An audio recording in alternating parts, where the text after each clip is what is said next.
What do you make of the Jalen Waddle to the Broncos trade as it pertains to fantasy football in the FFPC? Is there a striking new sleeper at the tight end position in the NFC East? And we will also get a visit from 20-time FFPC Dynasty winner Fritz Pollard as we quiz him on Aronde Gadsden, George Pickens, and so much more. We've got a great show for you. I'm Eric Balkman. Ferrell Elliott is here. Stick around. Your high-stakes fantasy football hour starts now. Can't stand the pressure. I've seen greater men than me, the lesson. Broadcast live and heard around the world, you are now watching the most entertaining hour of radio on the planet. Welcome to the High Stakes Fantasy Football Hour presented by MyFFPC.com with your hosts Eric Balkman and Ferrell Elliott. The High Stakes Fantasy Football Hour is your home for analysis from the best players in the world. And now, because no one else was available, here are Eric Balkman and Ferrell Elliott. Solace in the scripture. Are we not all our father's sons? I became a man, nobody ever told me what a man was. Thank you, Rob. Greetings and salutations to all of you Balkaholics and Ferrelliacs. Welcome into the latest episode of the High Stakes Fantasy Football Hour presented by MyFFPC.com, MyFFPC.com, the home of the Fantasy Football Players Championship. I'm your slightly above average host, Eric Balkman. My co-host is the definitive commissioner of fantasy football, Ferrell Elliott. Coming up on tonight's program, we're going to talk about a sneaky signing for the Philadelphia Eagles. We'll also get into the potential for a Super Bowl slide or Super Bowl hangover, I think is what they call it, for Drake May and the New England Patriots offense. And we're also going to be joined by Fritz Pollard, a gentleman who has won 20 FFPC Dynasty Leagues, won more FFPC Leagues than that, but he's won 20 Dynasty Leagues. We're going to have him pop in here in about 13, 14 minutes. We're going to talk about Dallas Goedert. We're going to talk about Jonathan Brooks, and we're going to talk about Tyler Algier as well with Fritz coming up on tonight's program. And then we'll get into fantasy feedback with your emails coming up later on in the show. I want to let you know if you want to connect with us on X, at HSFF Hour, at Eric Balkman. Check out the Kentucky Fantasy Football State Championship that Ferrell runs at KFFSC.com. Facebook.com/HSFF Hour is where to reach us. Email the show at highstakesfantasyfootball@gmail.com. That's highstakesfantasyfootball@gmail.com. If you have any questions for us, send them in now. We'll try to get to all the chat room questions, X posts, and emails in the fantasy feedback segment coming up later on in the show. Shout out to our audio engineer and my best friend Bryce, and of course our producer and mutual friend Rob. Ladies and gentlemen, the FFPC is featuring Dynasty and Empire Dynasty orphans for as little as $1 right now. That's right. You basically get to manage a Dynasty team for free for 2026. Check it out, myffpc.com/Dynasty for sale is where you can peruse those. We have been adding many of them on there. The 77 level is getting kind of low, but we got a ton of $100 and $250 level ones, plus some really good deals on $500 and $750 and a couple of $1250s that are still floating around out there as well. So pick those up at myffpc.com. If you want to start from scratch, the Never Too Early Best Ball Tournament and the Superflex Never Too Early Best Ball Tournament available now at myffpc.com. $125 for the classic version, $40,000 grand prize, and a $35 entry into the Superflex version with a $10,000 grand prize. And of course, I got to tell you about the Gorillas. The Big Gorilla is back, $1 million grand prize, $350 to enter, the 7 Bananas promo, as well as the early Rampage tournament going on right now. It's 2 tournaments for the price of 1 entry fee. Early Rampage tournament featuring a $25,000 grand prize as well. It is limited to the first 200 leagues we fill. The Baby Gorilla is great if you've always wanted to play high stakes fantasy football. You can now do it for $125. That's all it's going to set you back to enter in the Baby Gorilla, and you have a chance at winning a $100,000 grand prize. MyFFPC.com, MyFFPC.com is where to go for that, to register for those and so much more. Remember to like this video, subscribe to the channel, comment on the video, share with your friends, share with your enemies, and get notified each and every time we go live. Give you the schedule on the rest of the week coming up later on at the end of the show. Bring in the co-host with the most, ladies and gentlemen, at J. Ferrell Elliott on the gram, on the X, and of course, KFFSC.com is where to register for the Kentucky Fantasy Football State Championship. Leagues filling right now.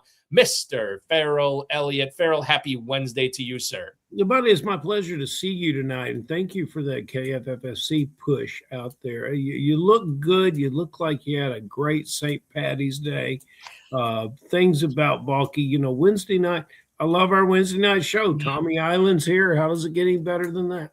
It does not. It does not get much better. And he's a North Carolinian, which if you think anyone would have March Madness, it would be him. Tommy Island. But, we're competing against the Cinderella Miami of Ohio's tonight. Maybe we'll get a lot of listeners on the on-demand version. On the stream, absolutely. What do you think about that?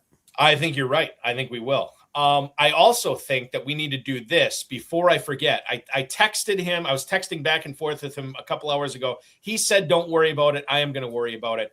Happy 50th birthday to one Steve Yergalos, a.k.a. Steve G. Don't worry about it. Fantasy Sopranos, the big 5-0 for him today. So I don't think we'll see him in the chat because he's celebrating. He said he doesn't make a big deal out of birthdays. I'm going to make a big deal out of it. I'm going to make a big deal about it, too. The big 50 for Steve. And anyone that was betting on the age of Steve G would take the under. Mm-hmm. You go under. I told the FFPC team, I said, yeah, Steve G's celebrating 50. And nobody could believe he was 50. They thought he was like 40 or early 40s. 38. He definitely looks younger than 50 for sure. All right, let's talk about a guy who is much younger than 50, and that's Jalen Waddle, Ferrell, because he is moving from South Beach to getting a Rocky Mountain high, according to the Athletics' Diana Rossini, who first reported that Denver has now acquired Jalen Waddle in exchange for first, third, and fourth round picks in next month's draft. The Dolphins also sending a fourth round pick over to Denver as well. This is a pretty penny that Denver is giving up to get him. This is a player, Waddle, 122 catches, 1,600 yards in the last 2 seasons. That's a great season, but that's what he did over the last 2. So he's averaging about 60 for 800, about 5 touchdowns a year. Malik Washington and Tutu Atwell now at the top of the Miami Dolphins depth chart. Malik Willis saying, what in the hell did I sign up for? We'll get into that in a little bit. Waddle, 41% air yard share, 22% target share last season. Last year, Denver ranked 4th in the league in pass attempts and 11th in passing yards. This is a team, Ferrell, that was already throwing the football. And now we know that Pat Bryant, Troy Franklin, Marvin Mims, they're supporting actors at best. Jalen Waddle, do we draft him as the number 2 or perhaps the number 1 wide receiver in Denver? How's this going to go for the Broncos now? The number 1 and number 2 in Denver whoever is the number 2 in Denver might outproduce the number 1 on several other teams. You said it all, Bucky. This team wants to pass the ball. That's how they're designed. This is a team that you take the quarterback, you let him be healthy through the playoffs. I think we would have been watching them in the Super Bowl. I said that before. You mentioned that they are 4th in passing attempts. I think they dropped in somewhere around 36 a game. I would say, do you have the first 3? I think Arizona might be one. Dallas definitely one. I'm trying to think who the other one might be, but I bet they were a losing team. This is a winning team. This is a Super Bowl destiny team that loves to pass the ball. I bet you Cincinnati was number 2. What do you want to bet? I'm looking it up right now. You look it up right now, but look. Now, hold on. Who did you say? You said Arizona. They're number 1. Arizona would be 1. Cincinnati would be 2. Or Dallas would be 2, and Cincinnati would be 3. Something like that. Cincinnati 2, Dallas 3. You are dialed in. Right? All right. So, in Dallas is designed to throw the ball too, but they were okay. You got 3 losing teams, and you got a Super Bowl contender. This is the difference in what this passing attack brings as opposed to those other teams. So but here you have a player that can run all the routes. You fantasy players talk about Hill being the deep threat and Waddle underneath. That was because they're watching what's the show where it's just the highlights on Sunday. Yeah, they're watching Red Zone instead of the games. This Waddle can run every route there is in the book. He's going to be great with this quarterback. how does it affect the other receivers? Sutton is going to be in a wonderful situation. They can't roll coverage to him anymore. You take Franklin, who we like in this team. I just love the upside for the passing game. And this is why you draft early, everyone, because, I've already talked to our beloved friend Bob Cole. Bob Cole says, hey, I drafted Waddle at Super Sunday and got a bargain on him. And now look. And, Nix in the Big Gorilla that I'm drafting the other night, Nix is my number 2 quarterback, and he was available late. And, he's going to throw the ball 35 times a game, and now he's got an upgraded target in Waddle. This is why you draft early, because you can get tremendous value. These guys won't be available at their ADP as we go forward. The ADP on both of these provided to you by FantasyMojo.com at FantasyMojo on X. Darren Armani, the godfather of the Pros vs. Joe's Challenge, also runs that website. Anytime we spend ADP on here, it's due to his website. If you are playing in the FFPC, get a membership and a subscription to FantasyMojo.com. Jalen Waddle, wide receiver 26 at the 601 currently. Wide receiver 31 at the 612 for Cortland Sutton.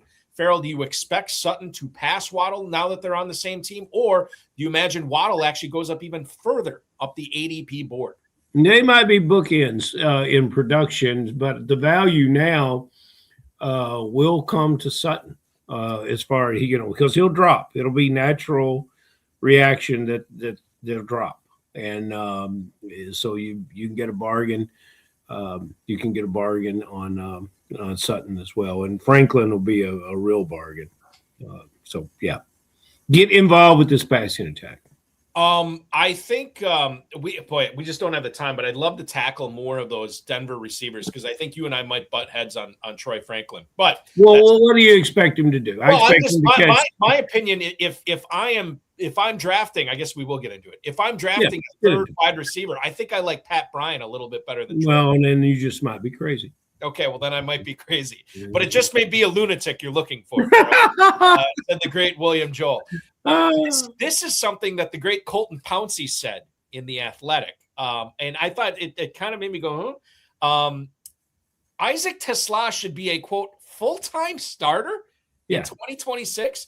So if we look at this, Tesla last year, his rookie year, he didn't play a whole lot until Khalif Raymond, or as our friend John Hansen from Fantasy from Fantasy Points would say, Raymond Khalif, started dealing with an ankle injury. This happened towards the end of November.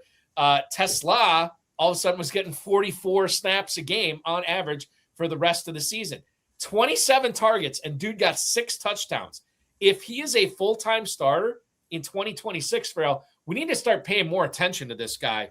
Right now in FFPC, Never Too Early Best Ball Tournament action, wide receiver 71 at the 1707. He's right above the Trays, Harris and Tucker. He's right ahead of Shamir DK and right underneath Denver Broncos stalwart Pat Bryant right now. So Tesla, wide receiver 71, is a full-time starter for Detroit. What am I missing here? He should be going. You're not missing anything, Balky, because this player, fantastic athletic skills and presence on the field. 6'4", 215. He has the qualities of what you like in that type of receiver. Pittman-esque. There we are. We got it in at the 14-minute. He's just beginning to come into his game. Only 1 year at Arkansas. Hillsdale College, I think, before he transferred to Arkansas. Yeah. 1 year at Arkansas. The team, the coaches love him. The players love him.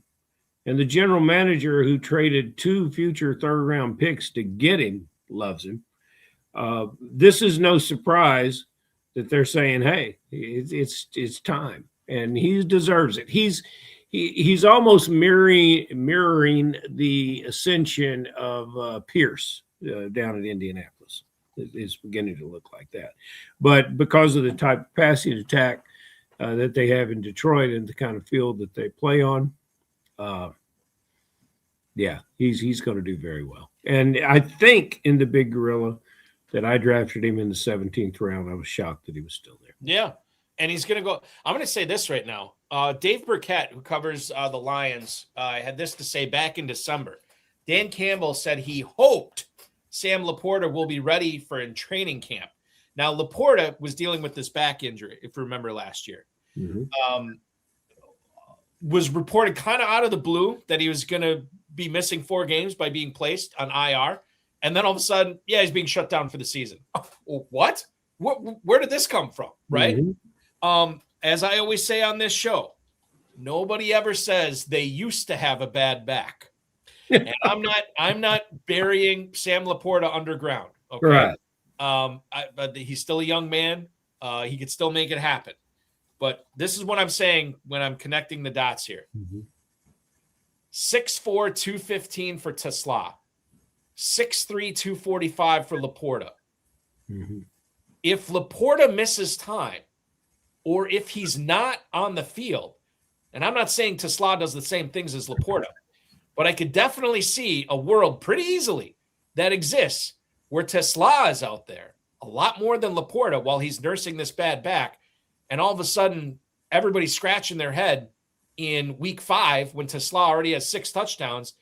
And everybody's like, well, why weren't we drafting this guy early on? I'm telling you right now, there's a world that exists where this back issue for Laporta continues throughout 2026, and Tesla has the rise in real life and fantasy production that Brad Holmes and the Lions front office and Dan Campbell envisioned when they gave up all this draft capital for him. I don't. You're saying if Laporta's not on the field, whoever is at tight end position of the Detroit Lions does not have the same ball catching skills, and especially in the red zone, it will be Laporta.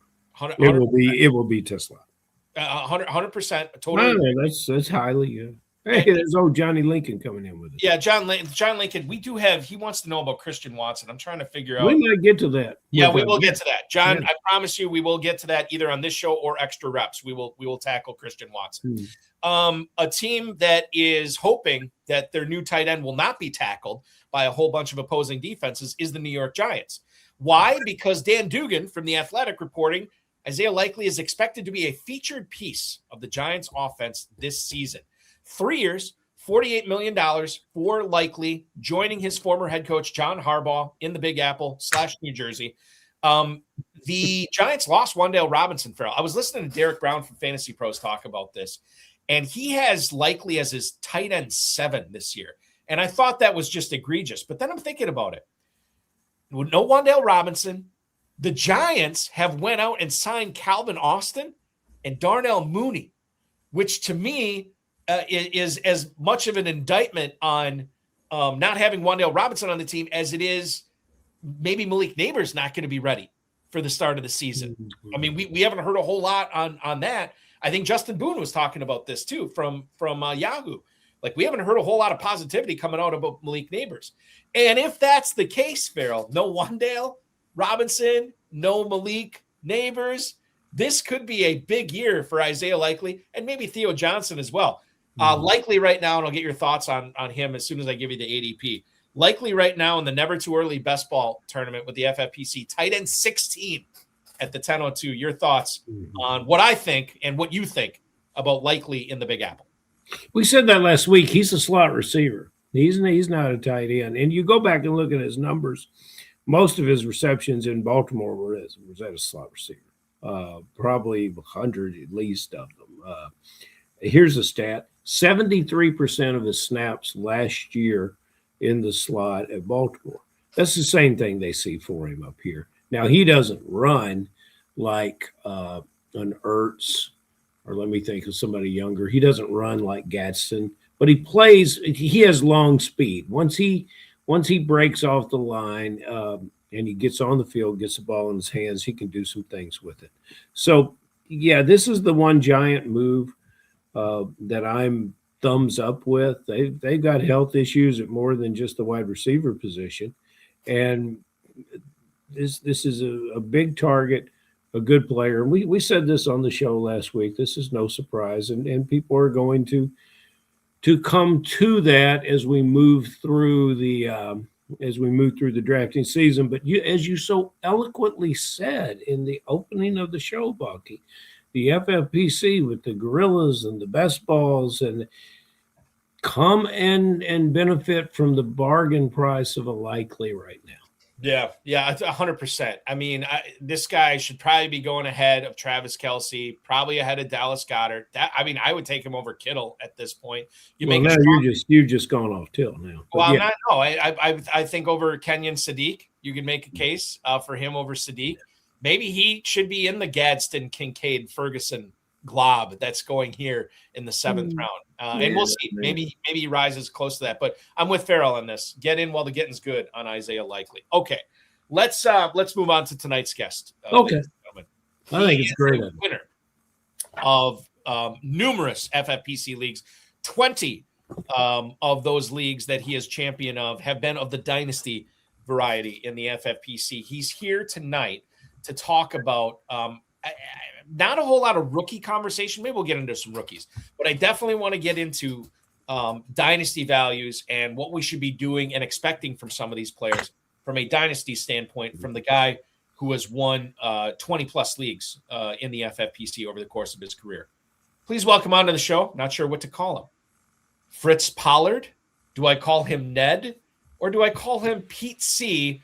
Welcome in tonight. All right, what are we calling you tonight? What's your preferred first name? Pete C is the OG name, yes. So you can call me Pete C. So we'll roll with Pete C. I want it to be kind of anonymous since Fritz Pollard is my identification in FFPC. But I'll say hello to all my opponents. This is Fritz Pollard. This is the ugly puss that gives you so much trouble. Right. Yeah. So, and Fritz Pollard, Ferrell, you could probably talk about this more. Famous football coach, right? No, Fritz Pollard is a legend. Matter of fact, I think you should have a legend named Balky, like, I don't know, John Wayne or something like that. Or, I'm thinking somebody with a beard. Nice to see you, Pete. Yeah. I remember when I first, around the FFPC, I first saw Fritz Pollard. I said, well, that guy's name is Pollard, and somebody made a typo. and got confused and put the wrong name in there. So thanks for clearing it all up. And you look a little younger than Fritz. You look a little bit younger. Thank you. I'll take that. Yeah, absolutely. Pete, I promise you we'll get into fantasy football. With regards to you wanting to remain anonymous, you can feel free to be as nebulous with your answer on this as you want. But when you're not winning all these dynasty leagues of the FFPC, what are you doing for a living? Well, I was in outside sales for about 35 years, and I recently retired last year. So I'm devoting more time to FFPC. I don't play pickleball, so FFPC and fantasy football is my hobby. And the season never ends on FFPC. Outside sales. What do you mean? You have like a lemonade stand for 4 years old?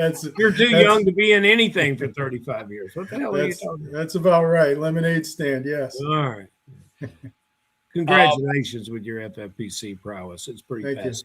It's a great league. I'm a battered and bruised home commissioner. And discovering the FFPC is a gift from heaven. Yes. And it's, you guys do the heavy lifting. You're the commissioner. I get to play like the other 11 teams, and that's really a dream. That's never happened before, and I can't say enough about the FFPC. When we have a video testimonial page for at myffpc.com, Pete, yours will be the first one up there. Thank you so much. The Hall of Fame testimonials. Hey, there's another guy going to the Hall of Fame, and I think his dreams have also come true since leaving Green Bay. It was hard on Balky. Balky hadn't quite got over it yet. But when you start to begin to think about Davante Adams' career, where are we going with it? He's 33 years old. Let's look in dynasty perspective. I have a couple of teams that are going nowhere fast in dynasty. Should I try to move Davante Adams for whatever I can get for him, or should I hang on and try to squeeze one more big touchdown reception year out of it? This has been a question for the past 4 years. Yes, it has. Davante Adams hit that age, 29 years old, and just about everybody jumped ship because, God, he's 29. And he became a Raider. That didn't help. And that works for, about maybe half the league. But guys that are going to be wearing a gold jacket, guys that are going to Canton, Ohio, even in the conversation, you got to treat them differently as they age. Devontae Adams is one of those players. He's going to wear a gold jacket someday. You just ride him until the wheels come off. Unless, you're a team that's going to be not in the playoffs, you're really rebuilding. Yeah, you can move them, but, that's why I don't move those guys. It's like 10 cents on the dollar to move players like that. You're not going to get the return, with a draft pick or a player. You might as well just ride them until the wheels come off, like I said. And I've won fantasy leagues because of Devontae Adams. I mean, teams have approached me for a second-round pick for him, and I scooped them up every time for a second-round pick. I never gave up a first-round pick. Some creative teams will offer you their second-round pick and for your first-round pick in Devontae Adams, but I wouldn't go that route. You can get him for a second-rounder, and even this year, I mean, he's got about 2 years left. He probably won't be on the Rams coming up next year because of his contract, but he'll find a home somewhere. And I just say, if he's going to Canton, Ohio, ride him. That reminds me of McCaffrey and Barkley.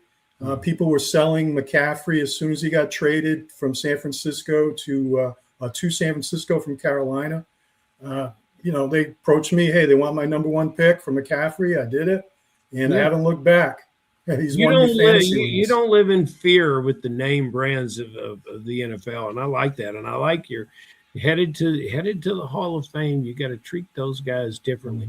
Hey, maybe Balky, I wonder when Biletnikoff retired, my other Raider favorite receiver. Maybe Adams will be the first 40-year-old productive wide receiver. Yeah, Jerry Rice went to 40-something, didn't he? Yeah, he did. Yeah, so sure he's in Canton as Coming well. back from a debilitating injury. Biletnikoff retired at age 35, Ferrell. Yeah, there you go. So hang in there, Adams. You said it 2 more years. You said 2 more years. About 2 more years. And, if you're playing Dynasty League, you really should know the player's contract because that's what teams are looking at. And so much right now in the CPA. You saw how many trades have been made just since the start of the league year. Probably 15 or 20. And it's all based on contracts. So teams will get off players, move players because of contracts, and you kind of look ahead. If you see their contract and what their teams are really thinking and you see the dead money, that's why Devontae Adams couldn't be moved, and that's why it's tough to move a guy like A.J. Brown, even though, he probably will be moved because they can split up that dead cap figure. There's a lot of talent in that division out there. Devontae Adams will find his place to contribute. It's kind of funny when you think about it, too, because if you were one of those people that parted ways with Devontae Adams in exchange for a second-round pick last year, perhaps you got Jaden Higgins or Trey Harris or Jack Besh. You also missed out on a 14-touchdown season with Devontae Adams. And I'm with you. I always bring up the Hines Ward analogy, Pete. I held Hines Ward for years, and I just would not trade him because I was just like, he's probably got 1 more year. And you know what? Finally, I was wrong, and he didn't have 1 more year. But I got another half decade out of him when everybody else left him for dead. So I do think that there's a nuance to doing this as well. And he deserves to be in Canton, too. Yeah. I'm glad it asked that question because it informed, not only did it inform the listeners and the viewers, and I think you guys are correct on it, but also you guys were able to go down memory lane and talk about your victorious decisions. And I'm just so glad to be a facilitator of this genius here on the show. We only divulge what works. There's plenty of the ones that don't work really stick with you. Yeah, but you don't bring them up as much. Yeah, no, they'll never see the light of day on this show. By the way, guys, as long as we're talking about Hines Ward, do you guys know last year? Well, I mean, not just last year, but last football season, Hines Ward was the Arizona State wide receivers coach, where he coached one Jordan Tyson, who may or may not come up on tonight's show. Very interesting there. There's some knowledge right there. There you go. Speaking of Arizona guys, Tyler Algier has landed there. Now, I think there's certain people that are excited about this spot. Pete, I was largely underwhelmed, not only for him joining a crowded backfield, but for him not signing for a ton of money there as well. Now, I understand the fact that Arizona threw the ball a ton last year. And what was the result of throwing the ball a ton? A lot of losses, a lot of fired coaching staffs. So that is probably not the way Arizona wants to continue in 2026. However, the fact that they've restructured James Conner's contract, the fact that Trey Benson is still under contract, and now Tyler Algier goes there to be part of a three-headed monster, maybe just a two-headed backfield there. If we read between the lines on Trey Benson, Pete, with me trying not to lead you any which way, I want to get your honest thoughts on this. Was this a disappointment for those FFPC players who own Tyler Algier in Dynasty to see him now wearing a Redbird on his helmet for 2026? Well, number one, it beats being in Atlanta behind Bijan Robinson. So that's a good thing. I've been waiting for him to hit his free agent year for the past 2 years. And as a Bijan Robinson owner, I wanted him out of town too. But I was hoping he would go to Pittsburgh or Washington, one of those teams, because, you know, they would be a good fit. But when he went to Arizona, I was a bit surprised. But in taking a look at it, I do like it because he's got James Conner behind him. Now, James Conner got the ball a lot in Arizona, but it's a new coaching staff. And they're not beholden to James Conner like the old coaching staff. Same GM. That's why he was re-signed, but it's a new coaching staff. So that ball is going to be split up a little bit differently than we've seen with James Conner in the past. And it's really indicative of what they think of Trey Benson this signing, because to bring Algier in, they're probably out on Trey Benson. It's definitely a new coaching staff that doesn't know him. He's going to have his work cut out for him to get, you know, even suit up on Sundays, Trey Benson. He may want to start learning how to play special teams if he's not a kickoff returner yet. But now Tyler Algier, to get back to that, he can do a lot of things. He can block. He can catch passes. He's definitely good at the goal line. Sure, James Conner will take some time away from him at the goal line. But like I said, it's a new coaching staff. He's going to be the bell cow. It's kind of like what happened with Spears and Pollard in Tennessee. The new coaching staff brought Pollard in, and they were more beholden to Pollard. You know, if that was right or wrong, but that's what they did because they brought him in and they targeted him. And I think this is what's happening in Arizona. And I expect him to be an RB2. You know, a weekly ranking somewhere around 22. I think he's going to be, you know, a low-end RB2, but that's good enough. I mean, if you're playing zero running back in a yearly league, it's the guy you kind of want to target because he can do it for you week in and week out, possibly, if he gets enough touches. So I like it. I think, you know, there could be worse landing spots. And I was hoping he would go to Houston before they signed David Montgomery, but I'll take Arizona. I mean, there's not a lot of competition there. Yeah, we'll see what happens in the rookie draft. I can tell you this right now. I know we're talking dynasty, but as far as how FFPC redraft people are treating Algier, he's being drafted as running back 33.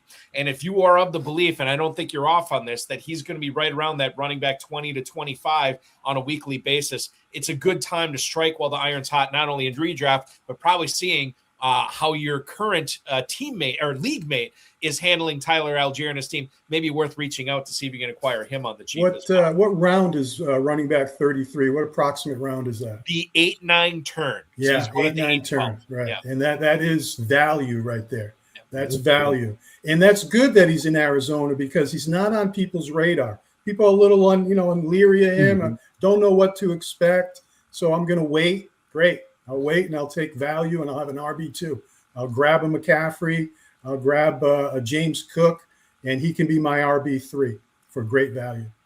And I think in your assessment there, one of the things that you highly illustrated is that nothing disquiets the gut function of a Bijan Robinson owner than to see him on the sidelines and to see Tyler in the backfield. I mean, those Robinson's owners would just decompose and just go crazy, and it was so entertaining to watch. But That's what happens to Kincaid owners when Dawson Knox catches a touchdown. Isn't that the truth? Yeah. Well, I'll tell you a guy that I think is going to catch some touchdowns. We're shifting to dynasty action, but for redraft too, and Balky can give us some instructions on where this player is going. But the guys remind me, did the bye week start in week 4 last year, or was it week 5? I believe it was week 4, but I'm going to look it up right now. Okay. Well, that kind of – I found this player – I saw him in college, Oronde Guess. This is a player that I really appreciated. And then he got labeled as a tight end. We've already talked about Likely in the show. This guy is similar to Likely, except he's a better receiver, and he's completely faster. He's the separation between these two players – speed-wise, is no contest with Gasson. But what I noticed last year, you guys remember the Chargers started 1-2, and then they rolled off 4 or 5 wins. And during those 4 or 5 wins, Gasson he caught everything they threw. It was impressive. He caught touchdowns. He was great in the short yardage. He was great with the ball. Then he seemed to go away. And I can't remember if there was an injury, a nagging situation, but his productivity changed a great deal towards the end of the season. But that early time, about the time the bye week started, and that's when you saw a lot of pickups of this player if he wasn't already rostered. At least that's how I remember it. So my question to you is, now we have McDaniel coming from Miami to this team. Whatever you think of McDaniel, he has to remember that when he played this team last year, this player caught 7 balls. He has to.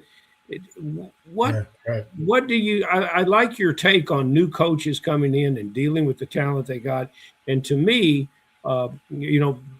this player is going to somewhat supplant all the catches that Keenan Allen had.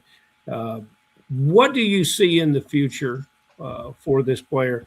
I think the sky is the proverbial fantasy limit in the FFPC, especially since he's a receiver with a tight end league.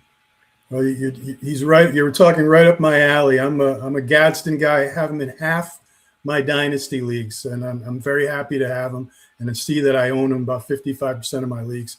He's my most owned player. 55%. Yeah. Well, I jumped on the waiver wire on week 3. He got 12 fantasy points week 3, and I said, well, this guy's going to take off because I saw what he was doing, and he doesn't have a lot of competition with the Chargers. So I jumped on it, and then he had a lull for 2 weeks. And then, like you said, he had 4 or 5 weeks where he was getting 20s plus. Mm-hmm. He was just a monster. And then he fell off, and the reason he fell off, I believe, is because his offensive line was injured, and they couldn't go over the middle like they want to. And I think that affected his numbers. He did have a couple games later in December, but nothing like he did in October and November. And I think that's a good thing. That's why you can get him in your yearly leagues around the 9th, 8th, 9th turn. You can get good value on him. And he's a guy that's going to you're going to see that with Mike McDaniel, it is a perfect fit. What did Mike McDaniel do with Jonnu Smith? Crazy. What did he do with Waller? Waller's a corpse. And he got performance out of Waller. Waller did nothing with the Giants. I do recall this. Mike McDaniel will get the most out of his players, especially tight end. And Mike McDaniel only uses 1 tight end. He's not one of those guys that's going to go 12 personnel, use 2 tight ends. You can count on just 1 tight end being out there, and that's Gadsden. Who's behind him, I really don't know at this point, and I don't want to know because I think Mike McDaniel is smart enough to get the ball to Gadsden, and I'm really in on all the Chargers because of Mike McDaniel. Love that. So a couple of things here. Number one, I was wrong. Buys started in week 5 last year, Ferrell. Okay. And then Charlie Kolar is the backup tight end right now behind Gadsden, formerly of the Baltimore Ravens. But you're right, should be wheels up for Gadsden. And I do remember last year, I think Joe Alt was hurt before training camp, but he was going to be back healthy. And then right when he was coming back, Rashawn Slater goes down with the season-ending injury. And then Alt follows with another season-ending injury. As you said, probably like sometime in October or whatever, right when Gadsden was taking off. And then either he was asked to block a little bit more likely, I'd have to go back and look. He was not on the field as much because they had to have more blocking tight ends in there. And Gadsden just really didn't have an opportunity. This year could be very different, as you just heard from one Pete C. / Fritz Pollard / Ned. Okay, let's go into Lamar Jackson, who apparently has taken up boxing now, Pete. I just found this out today. He's working out. He's boxing.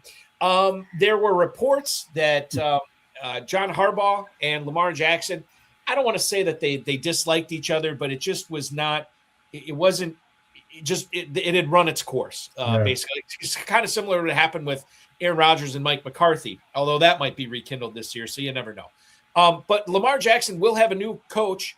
He's going to have a new coaching staff, new OC this year. What do you think the likelihood that Jackson bounces back this year now that he is essentially more healthy than he was in the 2025 season, depending upon what you believe in that narrative as well. But Jackson, new coaching staff, new look, new opportunity, new production in 2026? I'm not in on it. I think that Lamar Jackson, with his supporting cast, is sketchy. Zay Flowers is his best receiver. You know who should have failed the physical was Rashawn Bateman when they offered him that second contract. Why they did that, I don't know. But Bateman is still there, and he's still the wide receiver too. I mean, insert Z's here. Who cares? And why did they sign Mark Andrews, the tight end, Mark Andrews? And why they let Likely out of town for Mark Andrews? Really? Okay. And I really think the Ravens are. And you take a look again, the contract. Take a look at Lamar Jackson's contract. It's possible they can get out of it next year. It'll be about $75 million of dead money, which they can split up. We've seen teams do that. So we'll see how things go this year and see what longevity is. There'll be a job for Lamar somewhere, but does he really have that body type still to pound the ball and run the ball? He's getting a little older, and I'm not sure he's going to be wearing a gold jacket. Pete C., I've been in agreement with everything that you've said, and I can lean your way on some of this. But we started the show talking about Denver and how much they threw the ball, and I think if we go, Balky, if you can pull your stats up again, I think one of the problems that Lamar dealt with is not that he can't run the ball anymore, but that Baltimore threw the ball less than anyone last year. If not, they're close. It's there's a lot of talk, especially in the pros versus Joes. These guys were thrilled about Zay Flowers, and I used to say, Zay Flowers, you can't count on production. If he catches 60, 70 balls, that's 100 catches somewhere else because the ball's just not in the air. And that has a lot to do with Derrick Henry as well, one of my favorite players. In Andrew's case, there were injury issues last year. I think he's still a credible player and a bargain in these drafts. But, here sitting in Louisville, Kentucky, I don't think Lamar has been anointed as the greatest quarterback ever, but I think he deserves a new coach and a new situation. So I wouldn't throw that situation away. No, you don't throw him away. I have him in many leagues still, and I've been offered him. I'm not buying. I'll just hold. He plays his own. Is better than sell. So now he's definitely a hold. He's not a sell right now because again, you'll take less than he's worth. So you got to hold him. If you want to sell him, wait till he has a 30-point game, and then you can sell him. But he plays his own agent. I think he can be worth a great deal. But who's the offensive coordinator in Baltimore today? I actually don't know. Declan Doyle. Mm-hmm. Declan Doyle is 29 years old. Declan Doyle, I don't know Declan Doyle from a goalpost. And he's 29. He coached with Ben Johnson last year. We was with Sean Payton before that, from what I read. But since Lamar Jackson plays agent, he's going to be playing offensive coordinator, which maybe that's a good thing. I think I know that guy's uncle, Oil Can Boyd. But, if you're a 29-year-old offensive coordinator and you've got Lamar Jackson and you're coming from the Detroits, I think you're going to throw the ball. I think we're going to be okay. It's going to be up to Lamar. The stats from last year The Ravens threw the ball 422 times last season. That was last in the league. Where was it? 47 fewer pass attempts for the Ravens than the Commanders, who were 31st.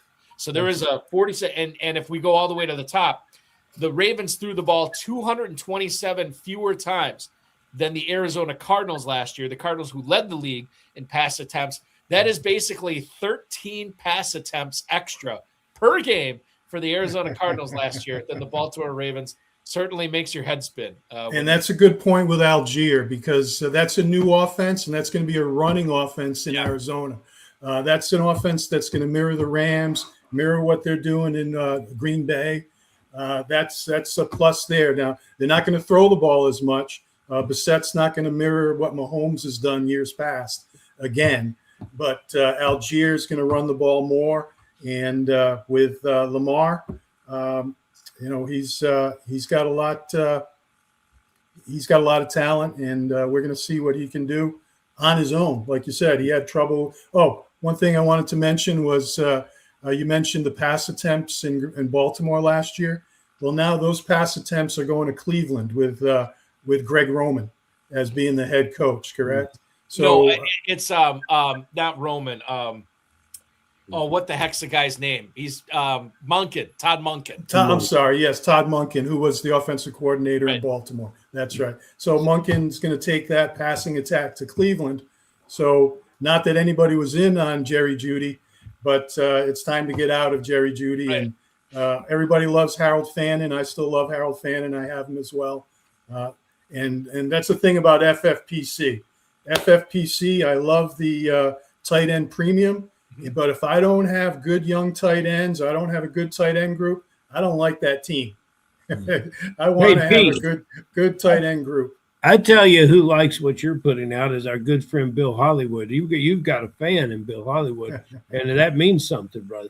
It also let's talk about a game that everybody loves. This player's games, George Pickens, and you've been quite eloquently commenting on contracts tonight. We haven't had anyone do that in a very long time, sitting in the guest chair. So keep that rolling and tell me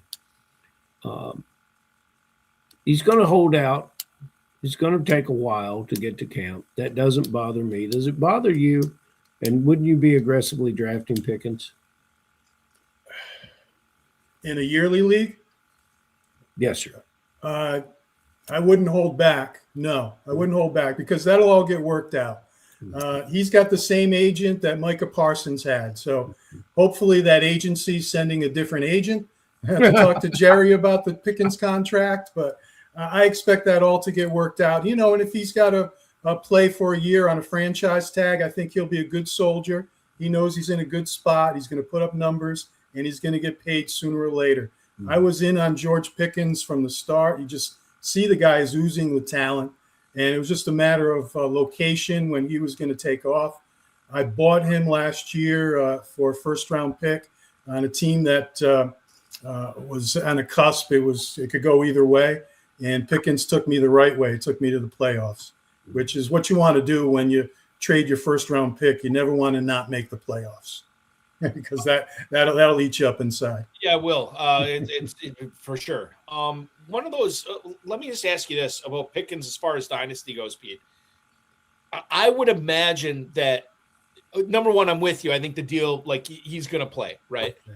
But there will be some trepidation amongst dynasty owners this summer with Pickens because deadline spur action, and there is no deadline in June. There is no deadline in July. The deadline would be week 1 of the season and whether he's going to play or not. And I think there could be some consternation, some nervousness, some shaky hands with people who have George Pickens in their FFPC dynasty leagues. And I don't want to put words in your mouth, but it sounds like you're telling everybody in those leagues, if the Pickens owner is getting a little skittish, you got to pounce on that and pick him up for less than 100 cents on the dollar. Yes, you should. And you know what? And you should offer that Pickens owner your number 1 pick for this year. Let's say you have the 6, 7, 8, 9 pick. Mm-hmm. Go ahead and offer it to that. Not right now, but when the draft is about to happen, when they know who's going to be there and everybody's in love with those rookies, that's when possibly you can move Pickens.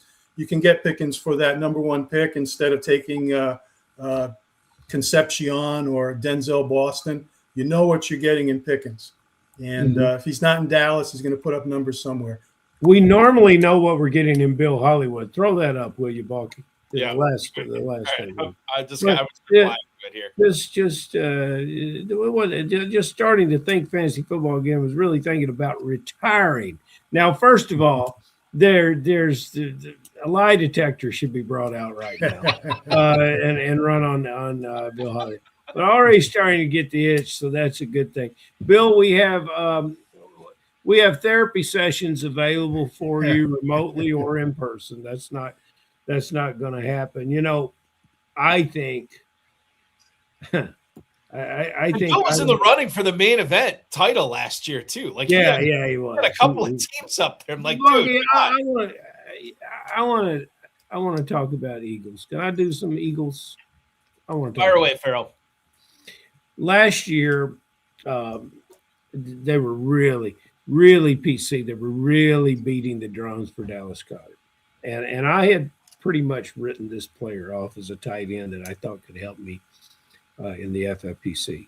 And while he wasn't that productive catching the ball, 60 catches last year, man, he found that end zone. He had more touchdowns last year than the last 3 years combined. Now with the uncertain status of Brown and what do you see happening? And what I think we all can agree that we've seen the worst that Hurts has. We think it's going to be better this coming year, no matter who the cast is. Does Goddard return to continue to be that kind of production, or was that just a one-off? And was I 1 year ahead in predicting the decline of this player? Well, Dallas Goedert's problems have been health more than anything. Yes, sir. He can't. And I think, and I love players that are in there. Like last year, Dallas Goedert was in his contract year, and he performed for the most part. And he was worth whatever you paid for him. And he'll probably do that again. He's got another 1 year deal. And how many books can A.J. Brown read, really? It's time for him to leave Philadelphia and go to New England and play football with Vrabel where he belongs. I mean, do you remember Vrabel after that Tennessee trade? Vrabel came on that draft night. He looked disheveled, looked like he was beaten. He looked like he was in a fight. I'm sure he was. Why are you trading my best player? And then a few months later, he gets fired for performance because you traded our best player. And so it would be appropriate for him to go to New England. I did read that because they signed Dallas Goedert, it's going to be difficult to keep A.J. Brown. We'll see about that. There's some dead money that the Eagles do need to eat in trading Brown. But we'll see what happens. I really hope he goes to New England. I hope he gets out of Philadelphia. That's going to help Devontae Smith. That's going to help Goddard. Right now, there's really not a number 2 in Philadelphia. Marquise Brown, Hollywood Brown, is the guy. And we saw what he could do in Kansas City. And if you can't put up numbers in Kansas City, it's over. Let's move on from that. When players tell you who they are, believe them. Believe them. Yeah, he's not going to Canton.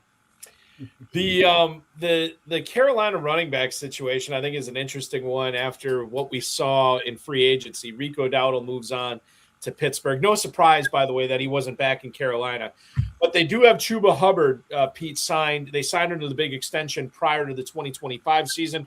They also have something called the Jonathan Brooks, who everybody was falling all over themselves to draft. But he's torn the same ACL now twice. Has not played a lot of meaningful football here at the NFL level. But there is some hype building in Carolina on him. He obviously, you can get him for a song right now. You think about Dynasty cutdowns coming up in a little bit less than 2 weeks in the FFPC. Brooks is going to be a tough hold for a lot of people. How much are you buying into this little bit of a swell of hype that we're getting for Jonathan Brooks in Dynasty leagues right now? That's exactly on my teams. It's like I'm doing the count in FFPC, especially with those leagues, the one quarterback league or the Superflex where you play a kicker and a defense. That's why I love RotoViz, because I don't have to worry about a kicker or defense. Yeah. And and it's easier in the March cutdowns. But I believe that anything can happen, and I think he's going to be fine. When you consider, like, do you think this is a full-on 50-50 split, or between Hubbard and, if you were to split it this year, your best guess right now between Hubbard and Brooks, and we'll take catches and like touches in general, so catches and rushes. How do you think Carolina divvies up the backfield between those two guys? You're going to see a lot of it, just like it started out last year with Hubbard and Dowdle. Jonathan Brooks will have to prove himself to earn the playing time, to really get in there and make an impact. So you have to show he can make an impact before he really starts getting the ball. And I don't think they want to put too much on his plate right to begin with. But I see the year as the year progresses, Jonathan Brooks will be used more and more. I mean, he just has Hubbard in front of him, who's a good back, but he's not, as you saw with Dowdle, he can be pushed aside with performance. Jonathan Brooks, I like him as a backup.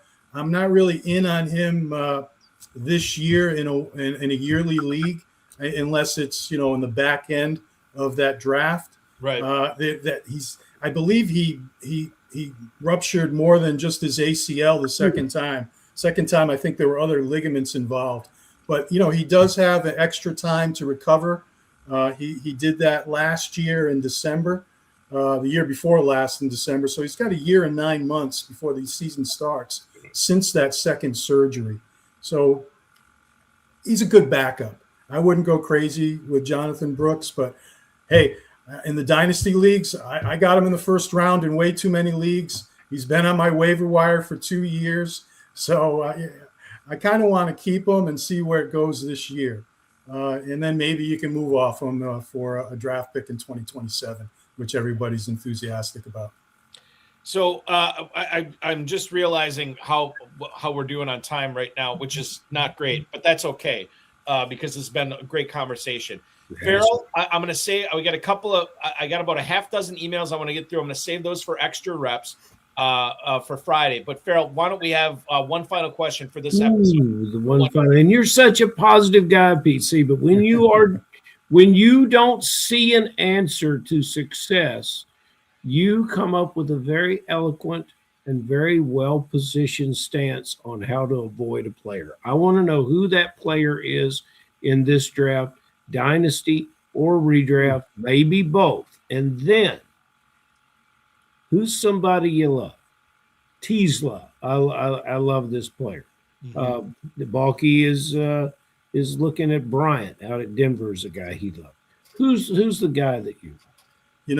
Last year it was Chris Olave, who was great value. He went like in the 7th or 8th round. And the reason for that is people, he had kind of an off year and people didn't know what to do with New Orleans players. And I think his running mate there at Ohio State is going to be in the same boat, Garrett Wilson. I mean, if you can get anything out of Geno Smith this year, and I think you can, he played under Chip Kelly's offense, which is barely a college offense last year, and he didn't perform well. Who would? So if Geno Smith can be, sort of like the Seattle Geno Smith, and there's not a lot of competition for catches over there in New York with the Jets. Garrett Wilson still has all that talent, and we've been waiting for a breakout from Garrett Wilson, and this could be it.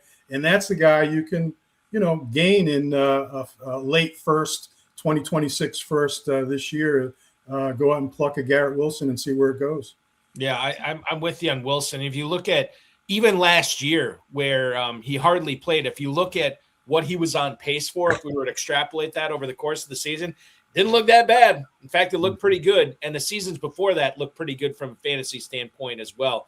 I think Wilson is a player that I need to be in business with in 2026. And the Jets have upgraded their offensive line too, which that's going to help Geno Smith immensely. I'm sorry, maybe I missed it. A player that you're staying away from, or perhaps a player I'm staying away from. He's going negative, Balky. Well, okay, hold on. Maybe we should frame it like this, Pete. Is there a player on your – I mean, obviously everybody's facing cutdowns coming up in a couple of weeks, but is there a player on your roster that you're fine parting with for maybe not full value, like maybe 80 cents on the dollar, 90 cents on the dollar? Is there a player like that for you in your dynasty leagues right now? Sure. Calvin Ridley, if he's still on the roster. Deebo Samuel, they can all go. Now hang on a second. Deebo Samuel. He's still unsigned, Ferrell. Yeah, but where do you think he's going to land? Or do you want to save that for extra reps? I don't see. He's a specialty player. I don't know who's going. What 3 or 4 teams that can use a Deebo Samuel correctly has an opening.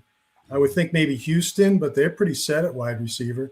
We're going to see. That's going to go on for a while. Deebo, and not in the dynasty. I mean, maybe in the rookie draft, you can pick him up in the 3rd or 4th round and hope for the best. But I had him last year. I was a bit disappointed, so I'm not going to be in on him again.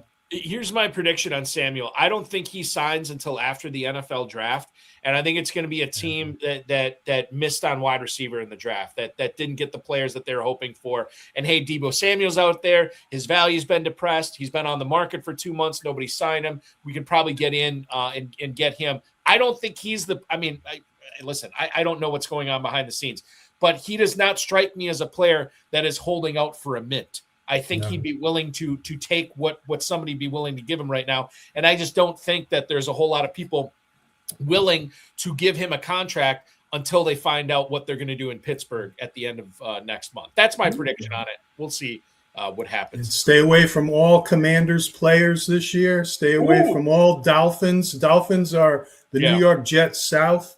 They're going to be tanking. I expect Dan Quinn to be fired by the end of the year, and it's not his fault. But that GM, Adam Peters, is not doing a great job over there. You don't want that running back down in Miami? That he's going to be available. He'll be available at the trade deadline. You see, now he should be available right now, but they do have 7 draft picks in this draft already, and they got to give the fan base a little bit of hope. So he's going to stay there, but this is his last year. I don't see, Miami re-signing a great player like that because, hey, they're rebuilding and they're Miami. So Achan's probably going to be on the trade block come November at the trade, October at the trade deadline, and some team's going to be very happy with him. Maybe the Chicago Bears. That would be a nice fit. We'll have to get Pete C., Tom Smith, and our good pal from over across the pond in England to get together and talk a little more Dolphins football. Paul Breton and Tom Smith, 2 big Miami. Get Paulie in here, wants to talk. They're doing a lot better with that old GM Greer gone. That is true. That is true. And I'll say this, speaking of GMs, John Eric Sullivan came from Green Bay, who's the new GM in Miami. Jeff Hafley came from Green Bay, the new head coach in Miami. And what are these? What was the message that we got from these guys at their introductory press conferences? I think Jeff Hafley even said it. When it comes to winter football, where they have to go to New York and they have to go to Buffalo and they have to go to New England in that cold weather, fast might get slow, but big doesn't get small. Well, what does Achane do? He's a big speed guy.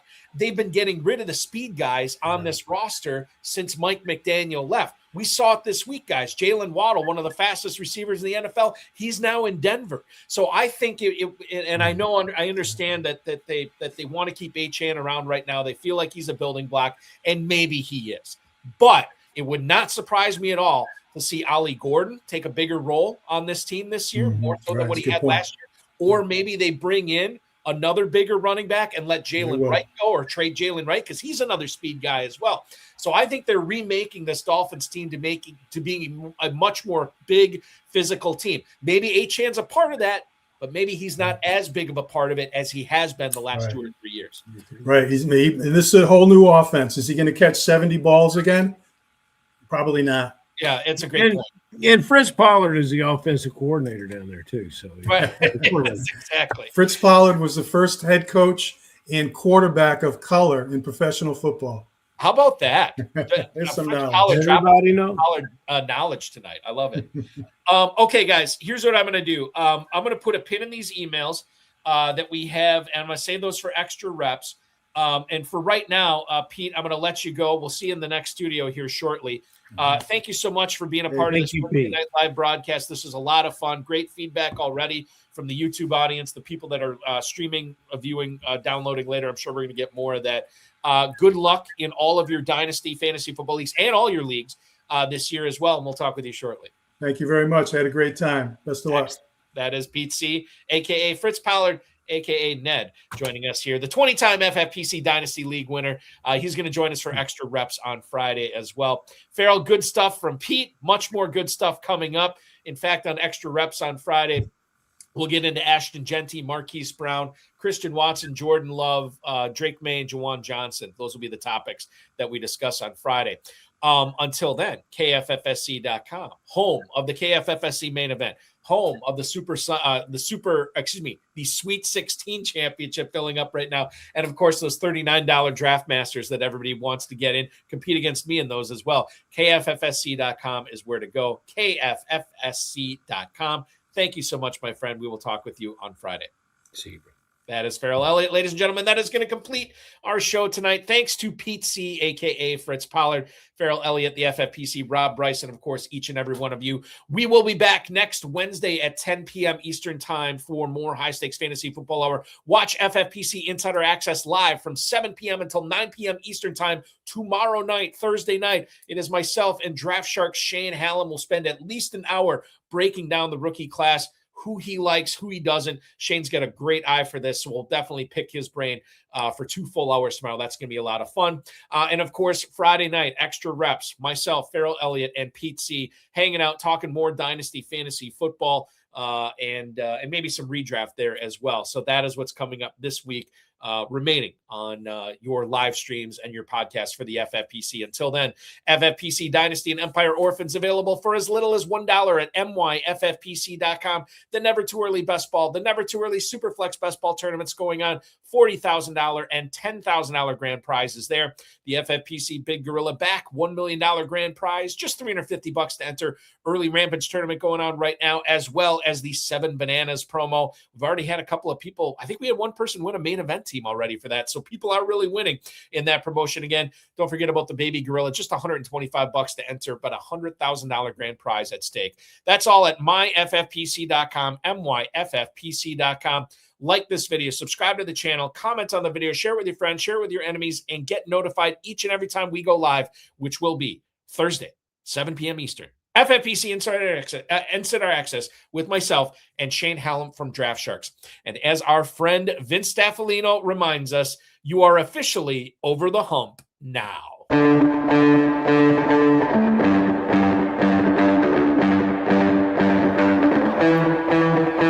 This has been another episode of the High Stakes Fantasy Football Hour presented by myffpc.com. It was broadcast live and was watched around the world. Balky and Ferrell will be back next week with more analysis, more interviews, and more advice from guests much smarter than they are. Thanks for watching, and we'll talk with you again next week. I know I try to make this outro different every time, but this will probably be my outro for the next few weeks. It has been the last couple of weeks.